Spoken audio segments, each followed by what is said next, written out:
घायल तो यहाँ हर एक परिंदा है, जो फिर से उड़ सके वही जिंदा है। Hello guys, welcome to our YouTube channel competitive English point. मैं आप सभी का स्वागत करता हूँ। This is Rajneesh. आज से हम लोग किरण पब्लिकेशन का जो अपडेटेड आया है 14,000 क्वेश्चन का जो बुक आया है, जो इस साल जिसमें 2020 का क्वेश्चन भी इंक्लूड है। जितने भी एसएससी से संबंधित एग्ज़ाम 2020 में हुए हैं, सीजीएल टायर 1 का, वो सारे एग्ज़ाम इसमें क्वेश्चन इसमें इंक्लूड है। तो 14,000 प्लस से मैं स्टार्ट करने जा रहा हूँ आज किरण पब्लिकेशन का कॉम्पिटिटिव का जो है, और मैं कॉमन ईरर से शुरू करने का प्रयास करूँगा, कॉमन ईरर से। तो चलिए दोस्तों, अब हम लोग पहला क्वेश्चन करने का प्रयास करते हैं। मेरे प्यारे दोस्तों, पहला क्वेश्चन है, a senior doctor expressed concern about physicians recommended the vaccine. तो इसमें ईरर कहाँ आपको लग रहा है? अ सीनियर डॉक्टर पहला, सेकेंड एक्सप्रेस्ड कंसर्न या about physicians recommended the vaccine. तो आप सभी को पता होगा कि यहाँ वैक्सीन में द का प्रयोग नहीं होगा।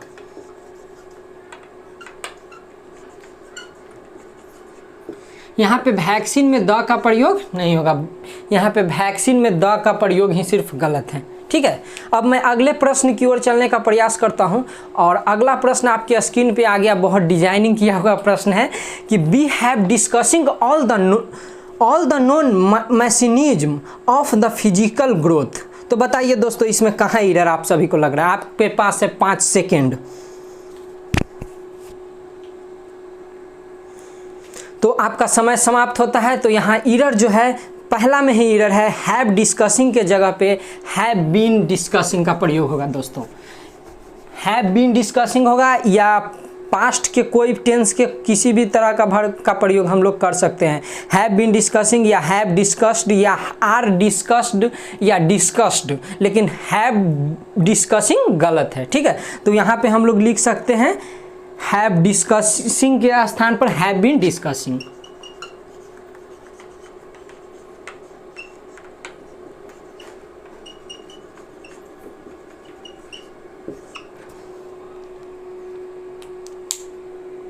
तो हैव बीन डिस्कसिंग यहाँ पे हो जाएगा दूसरा नंबर प्रश्न में। तो यहाँ पे पहला में ही एरर था, और आप लोग पहला एरर मारकर निकल जाते हैं।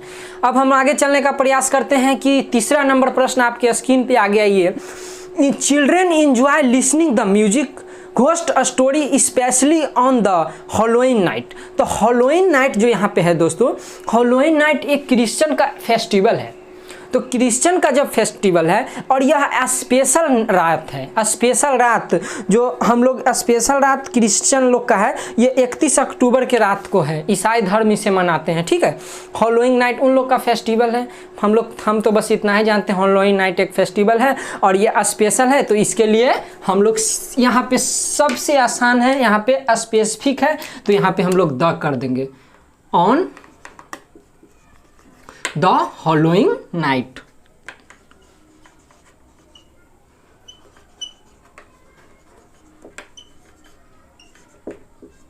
All the Halloween night. ठीक है दोस्तों, तो आपका सेंटेंस बिल्कुल सही हो जाएगा। अब हम क्वेश्चन नंबर 4 की तरफ चलने का प्रयास करते हैं। क्वेश्चन नंबर 4 क्या कहता है?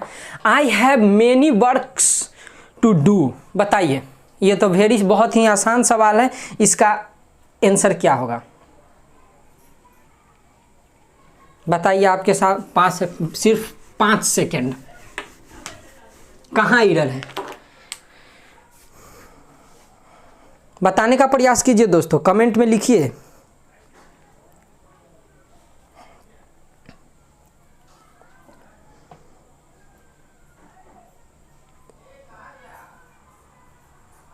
तो यहाँ पे मेनी वर्क्स के जगह पे अ लॉट ऑफ वर्क हो जाएगा दोस्तों। आप ये लिख सकते हैं चाहे तो, वर्क में एस या इस एस नहीं लगता है। ठीक है, ए लॉट ऑफ वर्क हो जाएगा, या यहाँ पे आप लिख सकते हैं मच वर्क भी हो जाएगा। यहाँ पे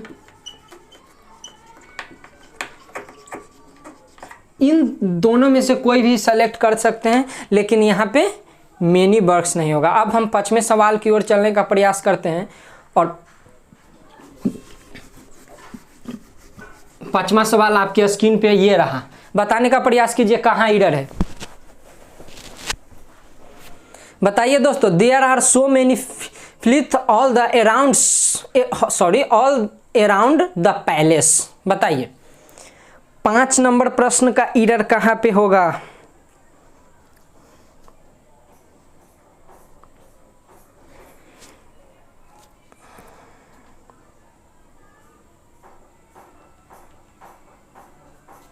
तो बस यहाँ पे हम लोग 5 नंबर प्रश्न में मेनी के जगह पे मच कर देंगे।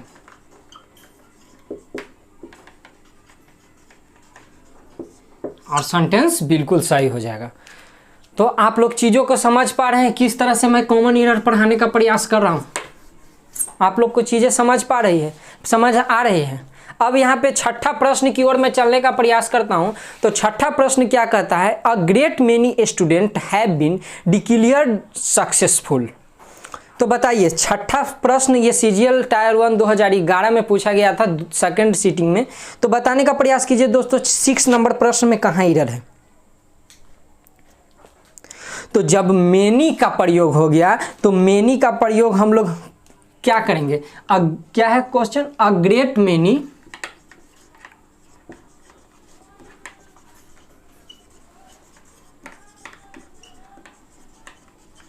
अ ग्रेट मेनी स्टूडेंट्स हो जाएगा, क्योंकि यहाँ पे बहुत सारे स्टूडेंट का बात किया जा रहा है। ठीक है, अब मैं 7वें प्रश्न की ओर चलने का प्रयास करता हूँ।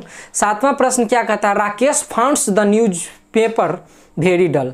कभी आप लोगों ने देखा है कि पास्ट में एस या एस लगा के हम राकेश, अगर यहाँ पे फाइंड्स रहता तो फाइंड में एस या एस लगता, क्योंकि राकेश सिंगुलर है। ठीक है, लेकिन जब यहाँ पे फाउंड्स कर दिया है तो फाउंड्स तो V2 है, तो बस यहाँ पे राकेश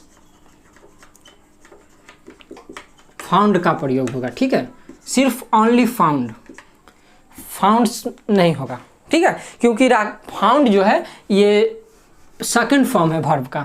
ठीक है, अब मैं 11वें प्रश्न की ओर देख रहे हैं दोस्तों, वेरी सिंपल। और आप सभी को तिगड़म रूल समझाया जाता है। एग्जाम में जो प्रश्न आ रहे हैं ये 2015 में पूछे गए प्रश्न है कि इस तरह से प्रश्न आते हैं, इतना कठिन। देख रहे हैं आप कि कितना सिंपल प्रश्न पूछा जा रहा है। I hope to go to shopping this weekend if the weather permits. बताइए दोस्तों इसमें कहाँ एरर है? 8वें नंबर प्रश्न में आपको कहाँ एरर लग रहा है?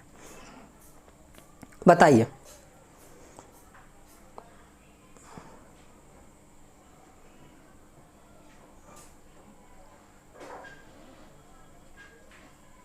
बताने का प्रयास कीजिए, मैं टाइम दे रहा हूं कि आप लोग भी अपना माइंड लगाइए। उसके बाद जब मैं इसका डिस्कस करूंगा इस क्वेश्चन के ऊपर, तो आप चीज़ों को बहुत अच्छा तरीके से आप माइंड सेट कर पाएं।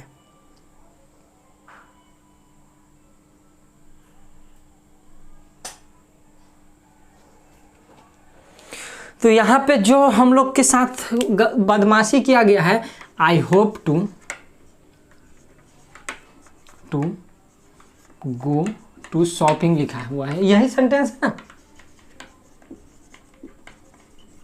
तो यहाँ से बस हम टू को रिमूव कर देंगे, सेंटेंस बिल्कुल सही हो जाएगा। तो इसमें जो एरर है पहला नंबर में ही एरर है। ठीक है, पहला नंबर सेंटेंस में ही हम लोग को एरर समझाया गया है। ठीक है, अब हम आगे चलने का प्रयास करते हैं। टू गो टू शॉपिंग, ये क्या होता है? I hope to go shopping.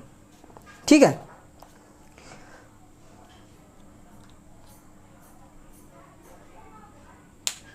Sorry दोस्तों, I hope to go shopping बिल्कुल सही है, बिल्कुल सही है, इसमें किसी तरह का एरर नहीं।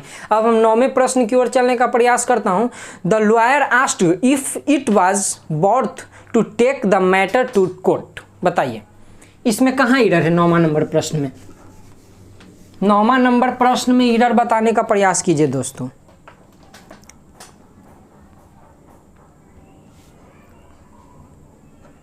तो इसमें जो एरर है वो सिर्फ थोड़ा सा एरर है, और टेक में आईएनजी लगा देना है, सिर्फ टेक में आईएनजी लगा देना है और बाकी बिल्कुल सही हो जाएगा। तो देखिए इफ इट वाज, क्या है question? If it was worth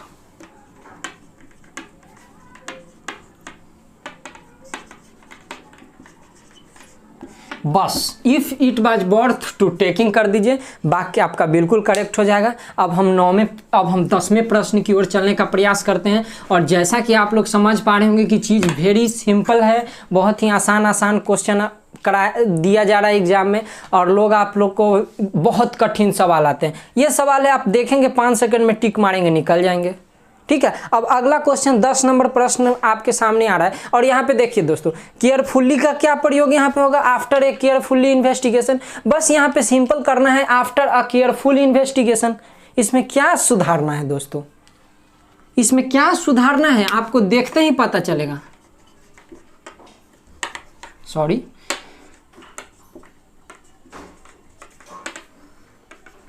क्या है? After a careful investigation. बस हो गया। फुल में एक एफ लगेगा दोस्तों, एक एल लगेगा, ठीक है। केयरफुल इन्वेस्टिगेशन, एल वाई को हटा देना है, सेंटेंस बिल्कुल करेक्ट हो गया। क्या आप सभी को लगता है कि ज़्यादा तामझाम करने का ज़रूरत है? बस बेसिक सवाल हमसे पूछे जा रहे हैं। देखिए 11 नंबर प्रश्न में क्या पूछ रहा है? The future of food companies seems to quite secure on. देखिए क्या कर दिया है, तो हमको सिर्फ करना होगा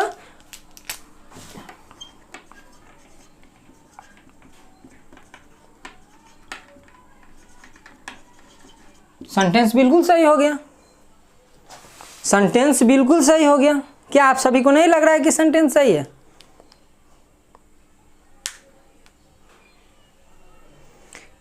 क्या लग रहा है? सॉरी, यहाँ पे डबल आई मैंने कर दिया।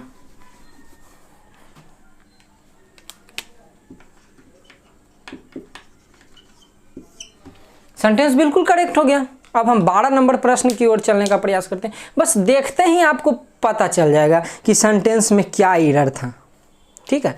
अब देखिए दोस्तों, हम लोग पहला प्रश्न किए थे तो वहाँ पे वैक्सीन के साथ हम लोग द नहीं लगाए थे, लेकिन यहाँ पे वैक्सीन के साथ द लगेगा क्योंकि इसी पे बात ही किया जा रहा है। 12 नंबर प्रश्न में द वैक्सीन किया गया है, लेकिन इसी पे बात किया गया है, तो हम लोग वैक्सीन के साथ द लगाएंगे, लेकिन द डॉगड के जगह पे हम लोग इज डॉगड के जगह पे हम लोग सिर्फ बाज डॉगड कर देंगे बस, और कहीं कुछ एरर नहीं है।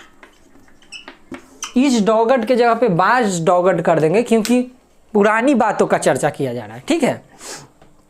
और ये हमेशा पास्ट टेंस में ही रहेगा, ठीक है, क्योंकि ये वर्ब है और इसके साथ हमेशा पास्ट फॉर्म का ही प्रयोग किया जाता है। अब हम 13वें प्रश्न की ओर चलने का प्रयास करते हैं। The door should be keep closed. सही निकल जाता है मुंह से। तो आप सभी को क्या लगता है, कीप क्लोज्ड होगा?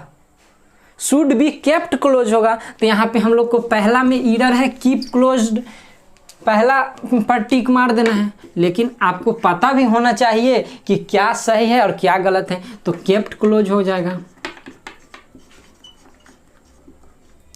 केप्ट क्लोज्ड, ठीक है, क्लोज्ड, केप्ट क्लोज्ड, ठीक है।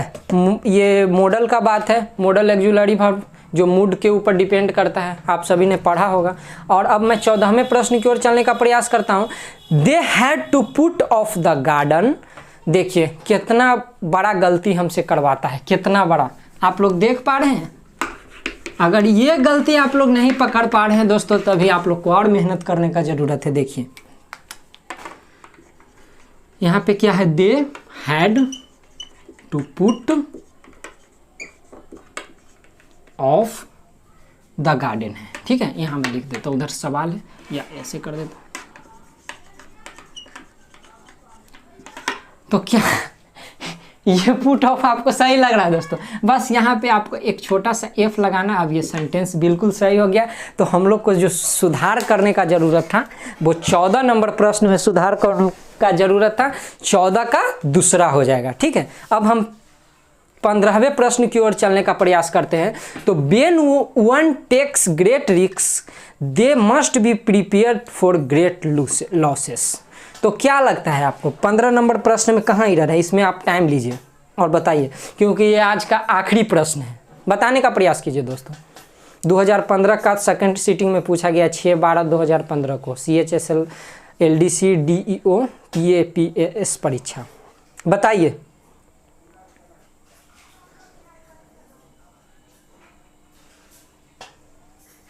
तो बस हम लोग को क्या करना है कि पहला में दे मस्ट बी प्रिपेयर्ड है, तो इसमें सिर्फ एरर है, दे को रिमूव कर देंगे, मस्ट बी प्रिपेयर्ड सही हो जाएगा। तो इसमें जो हम लोग को टिक एग्जाम में मार के आना है, 1 नंबर में ही मार के आना है, पहले में एरर है। ठीक है, दे हटा रिमूव कर दिए कि बाकी सही हो गया। तो आज के लिए इतना ही दोस्तों, अब हम लोग मिलते हैं अगले वीडियो में। अगर आप लोग चैनल पे पहली बार आए हैं तो चैनल को सब्सक्राइब जरूर करें, वीडियो को शेयर जरूर करें, क्योंकि किरण पब्लिकेशन का मैं ही सिर्फ यूट्यूब पे अपडेटेड करा रहा हूँ, अपडेटेड बुक से, बाकी सब आउटडेटेड बुक से कराया गया है। अपडेटेड बुक 14,000 प्लस से मैं ही कराने का प्रयास कर रहा हूँ आप सभी को, और इसमें 14,000 प्लस सवाल है, इसमें 2020 का भी क्वेश्चन इंक्लूड है। तो thank you very much, love you all. आज के लिए इतना ही, जय हिंद जय भारत। मिलते हैं अगले वीडियो में।